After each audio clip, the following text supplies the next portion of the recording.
कांग्रेस के उम्मीदवार, तुम जिनके विजय के लिए घूम रहे हो वो हमारे भाई राजन मंडलोई जी, मंच पर अभी जिन्होंने यहाँ पर मार्गदर्शन किया वो पूर्व सांसद बक्कन सिंह बाबू जी, मंच पे उपस्थित हुए हमारे चंदू काका, बड़वानी के पूर्व नगराध्यक्ष लक्ष्मण जी चौहान साहब, बाबू भाई, सिलावट ब्लॉक के अध्यक्ष हमारे मित्र साकिर भाई, यहाँ के सरपंच नारू आर के पटेल जी, उप सरपंच नईम खान साहब, अबीद भाई, दरबार भाई, सलीम भाई और एक सरपंच यहाँ पर बैठे हुए थे नारू भाई पटेल, जिनको सुस्ती खेड़ा से है ना, वो भी पास में मेनी माता के जो प्रतिनिधित्व करते हैं, ऐसे हमारे हिम्मतबाज लोग भी आज यहाँ पर मंच पर पधारे हैं। मंच पर पधारे हुए सभी हमारे कांग्रेस के नेतागण और 12 बजे से यहाँ पे मेरे सब कांग्रेस के निष्ठावंत कार्यकर्ता यहाँ पे आए। मैं सभी को वंदन करता हूँ, सबको अभिवादन करता हूँ कि आज की उपस्थिति देख के मुझे भी लग रहा है कि जिस क्षेत्र की जिम्मेदारी मुझ पर दी गई वो जिम्मेदारी आप 17 तारीख को 100% निभाएंगे, क्योंकि आज मतदान के पहले भारतीय जनता पार्टी के लोग इतने कांग्रेस में आ गए तो मुझे मालूम पड़ गया कि 17 तारीख के दिन जिन बूथों पे हम पे मतदान नहीं होता था, इस बार तो मतदान का काफिला ही काफिला बढ़ते जा रहा है। मुझे खुशी की बात है कि आप सब लोग श्रम कर रहे हो, परिश्रम ले रहे हो और कांग्रेस के विजय के लिए आप निश्चित तौर पे आपकी जो कामयाबी रहेगी उसको मैं संदेशा राहुल गांधी जी हो, चाहे कमलनाथ जी हो, चाहे दिग्गी बाबू जी हो, इन सभी नेताओं के तक पहुंचाने के लिए मुझे यहाँ पर्यवेक्षक के रूप में भेजा गया। दोस्तों हो,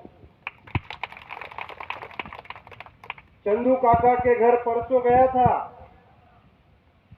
कि 10 साल से हमारा विधायक नहीं बन रहा है, हम बहुत कोशिश करते लेकिन हमारे बीच में कुछ लोग कांग्रेस में ही बगावत करते हैं और हमको उसी दिन ज्यादा दुख होता है कि हम श्रम करते हैं, हम कांग्रेस के जिताने के लिए परिश्रम करते हैं, उसके बावजूद जब कांग्रेस हार जाती है और जब भाजपा के लोग गुलालों से मिरोनूक निकालते हैं, वो जश्न मनाते हैं, तब हम घर से बाहर नहीं निकलते, हमारे मन को बहुत दुख होता है, वेदना होती है। बात सही है ना?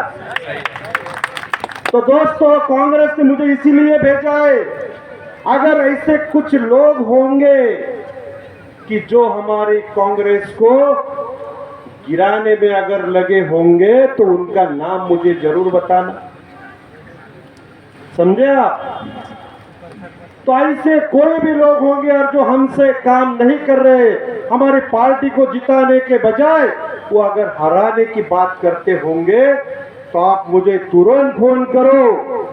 इस बार की कांग्रेस पहली जैसी कांग्रेस नहीं रहेगी, 2 तारीख तक उनको मोहलत रहेगी।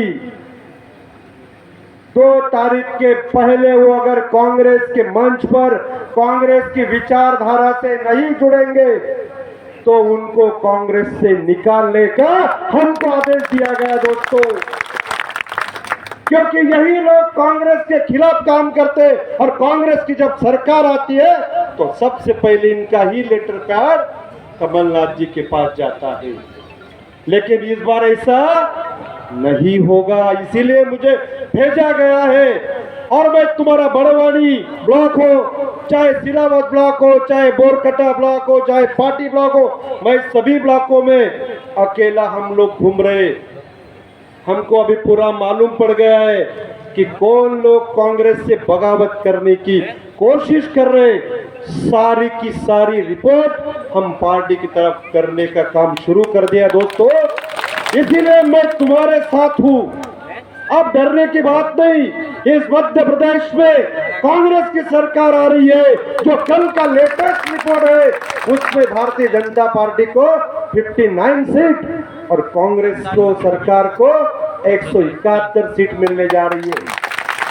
तो इससे आप समझ जाइए कि यहाँ के जो पूर्व विधायक अभी के जो मंत्री है उसकी दादागिरी से आपने डरना बिल्कुल, क्योंकि मध्य प्रदेश में सरकार किसकी?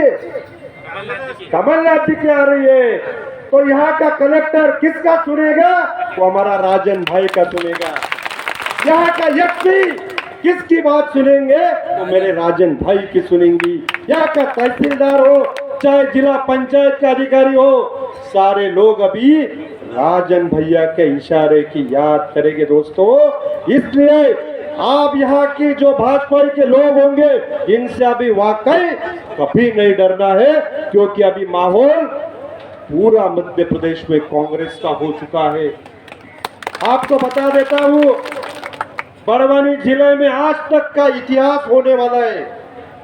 चारों के चारों सीट कांग्रेस की ही जीत रही है। आपको ये कुछ ना कुछ भाजपाई लोग गलत फहमियां फैला रहे।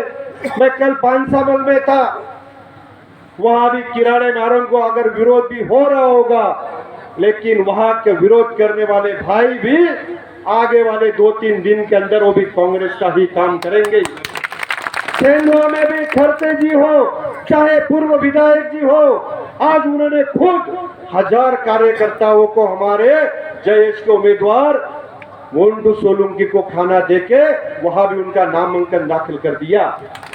आज में हमारे बाला बच्चन साहब भी है, उनकी भी नजर पूरी बड़वानी जिले के सभी क्षेत्रों के ऊपर है। इसीलिए मैं आपको बहुत बहुत खुशी की बात दूंगा कि आप 17 तारीख तक थोड़ा सजग रहिए। हमारे बहुत सारे वक्ताओं ने यहाँ बताया कि हम जीत रहे। भाई हम जीतेंगे जरूर, लेकिन इतने शांति से जिताओ कि किसी को खबर ना पड़े, क्योंकि इस देश के अंदर ऊपर केंद्र में जो सरकार बैठी है ना वो भाजपा की है। आज तुमको मालूम होगा राजस्थान के कांग्रेस के जो अध्यक्ष है उनके घर में ईडी भेज दी। क्या भेज दी? इनके पास अभी जनमत रहा नहीं, इनके पास अभी मतदार राजा रहा नहीं, इसीलिए ये मतदारों को और उनके नेताओं को धमकाने का काम कर रहे हैं। इसीलिए आप चुपचाप से उस दिन अपने अपने गांव में और अपने अपने बूथों पर इतना मतदान करो कि जो केंद्र में और मध्य प्रदेश में बैठे हुए सरकार को पूरा जकड़ दो, उखाड़ दो, क्योंकि विचारधारा की लड़ाई है। आज राहुल गांधी पूरा देश पैदल घूम रहा है। क्यों घूम रहे? कि गरीबों के ऊपर, लोकशाही के ऊपर और हमारे संविधान के ऊपर खतरा मंडरा रहा है। इसलिए इस चुनाव में राजन भैया तो हमारा एक सिंबल है, लेकिन हम संविधान, हमारी लोकशाही और हमारा आदिवासी और हमारा पिछड़ा वर्ग इस देश में जो सेक्युलर, जो एकात्मता, जो वो बहुत ही संतापजनक है। यहाँ मध्य प्रदेश में नारी सम्मान की बात कमलनाथ जी करते हैं, हर नारी को 1500 रुपए देने की बात करते हैं, और मणिपुर में बैठे हुए भाजपा के लोग इतने गरीब समाज की महिलाओं के ऊपर इतने बुरी तरह से अन्याय और अत्याचार वहां पर सत्ता के सौदों की विचारधारा अगर हमको जड़ से उखाड़नी होगी तो उसके लिए आप 17 तारीख को राजन मंडल जी को इस क्षेत्र से विक्रमी मतदानों से आपको जिताना होगा दोस्तों।